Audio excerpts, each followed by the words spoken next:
First, here I have the peas or mutter 1/4 cup guys, add it to a bowl. These are frozen, so I am adding them in some water and will let it soak for a couple of minutes.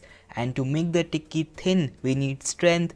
For that, here I have got 1/4 cup of poha or rice flakes. Add them to a strainer and clean it really well with water.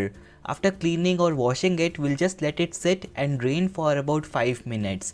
This poha will later soak up all the excess moisture in the aloo and it will make our tikki strong.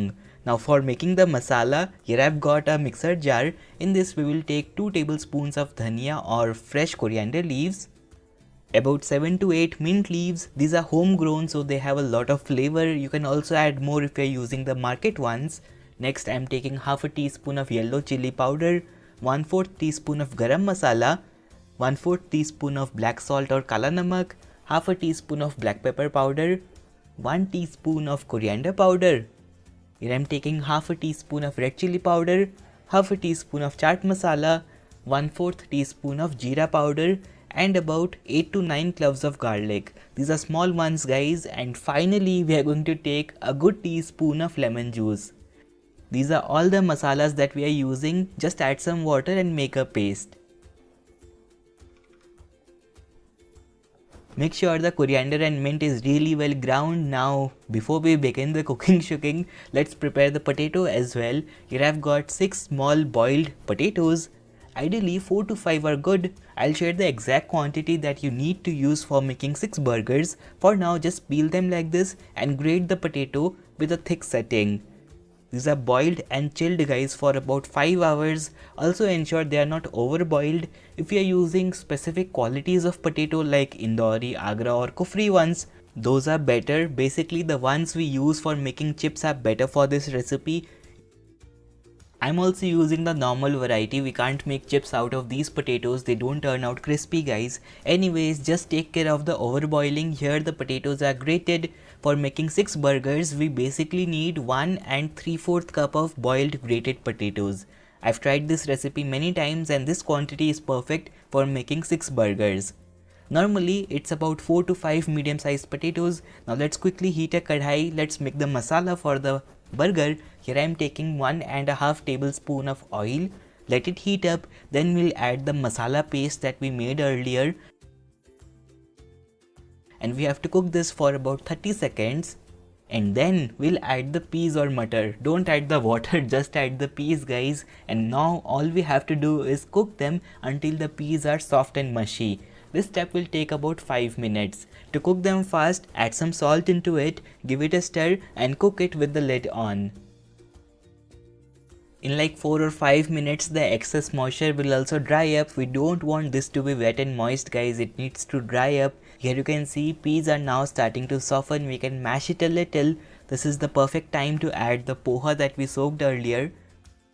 Make sure the poha is also dry, it shouldn't be wet and moist, otherwise no point adding it. Add the poha and now you have to cook it until you can't recognize it. As you cook it, it will automatically mash up guys and we won't be able to recognize it. In just a couple of minutes here you can see we can't find the poha now. It looks dry and fluffy. About the peas, as we are making tikkis which are going to be thin, we can't have whole peas like this, so get your masher and start to mash them a little. Don't mash it completely, just try to press them once. We can't have whole peas popping out, right? So here you can see the texture looks good. Just a final stir and now our masala is ready. We won't add potatoes into it. In fact, we will turn off the heat and add this masala to the bowl of potatoes. That's right. Add the hot masala to the cold potatoes and then start mixing it. It will take a minute and you'll have this. Looks perfect, isn't it? We can recognize the peas as well as the potato shreds just like the restaurant. Now keep this in the fridge for about 10 to 15 minutes so that the flavors can mingle up and they can develop as well. In that time, we will slice some onions. So just slice one onion and add it to a bowl. Over top of the onions, we will add a few ice cubes and top the bowl with some water. After adding the water, we will add about 1 tablespoon of vinegar. We just want the water to be cold and a little acidic. After doing all this, keep it in the fridge for the same 10 to 15 minutes of your time. For the sauce in the burger, we will take 1/4 cup of mayonnaise and we'll add about 2 tablespoons of tomato ketchup, half a tablespoon of paprika powder. You can also use Kashmiri red chili powder. Here I have taken smoked paprika and mix it together. Simple and fantastic. To make it better, you can also add some herbs. Our sauce is done, guys. Now for making the tikki crispy, we are going to take 6 tablespoons of maida or plain flour in a bowl. This is going to be the exact quantity that you'll need for the batter. You won't have any leftovers of the batter, so along with this I am taking 4 tablespoons of cornstarch. We'll add some salt and use water to make a batter. Make it lump free, just like this. So the batter needs to be medium thin. Now let's do it. For making the tikki, take the tikki mix and divide it into 6 equal portions. Make sure there aren't major cracks.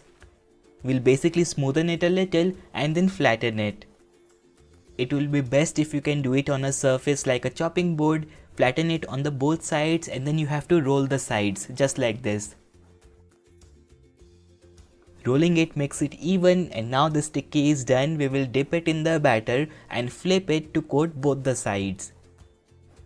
Just use one hand for this step, guys. Make sure it's the prominent one for doing the batter stuff. Let the excess batter drip off and then we will drop it into the bowl of crumbs. Add some crumbs over top of the tikki. Guys, do use a large bowl like this with a lot of breadcrumbs. This will make your life easy. You can just shake it like this and all the sides of the tikki will be coated. After shaking it, let it stay idle in the bowl itself for at least a minute. This will make sure. Similarly, we will repeat with all the tikkis, guys. It's better to shape all the tikkis at once and then we can do the crumbing and battering. For the breadcrumbs, guys, try to use panko breadcrumbs for the best results, but don't use the 4 mm variety, that's too small. Here, this looks perfect. Let's take it out and place it in a plate. Don't want to eat all of them today? You can also freeze this tikki for up to 3 months in an airtight container. For cooking them, heat some oil and then add them to the hot oil. Make sure the oil is really hot.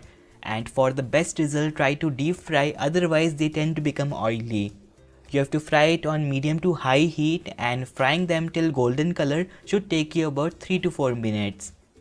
After they are golden from all the sides, you can flip it every now and then. Just take it out and place it in a perforated plate.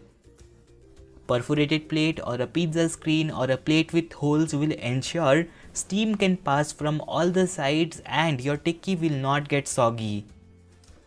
When we use tissues or kitchen towel, they tend to get soggy very quickly, guys. In this method, they will remain crunchy for at least 30 minutes.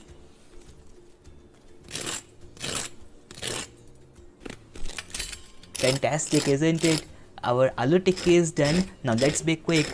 This will remain crispy for 30 minutes, but who wants to eat it cold? Here I've got my homemade burger buns.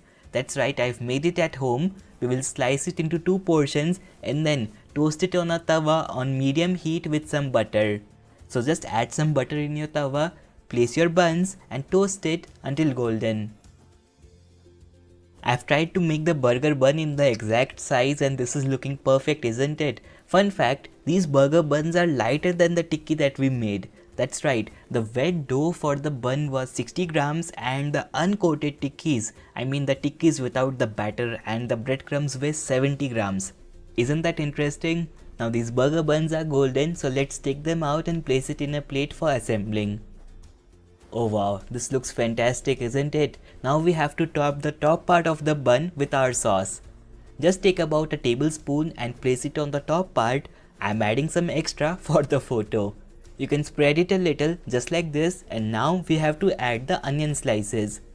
Strain the onions, don't add the water along with it, and then over top of this you can add tomatoes if you want to. These days we don't get it, so I'm not adding it, and onions are our moisture barrier, they will keep our tikki crispy. So let's keep the tikki over it. And then comes our bottom bun on the top. Our burger is assembled, guys, trust me. This will take time to make, but you can pre-prepare the tikki and keep it in your freezer once you try it. This simple burger will make you a fan of itself. Serve it plain or with some fries and enjoy your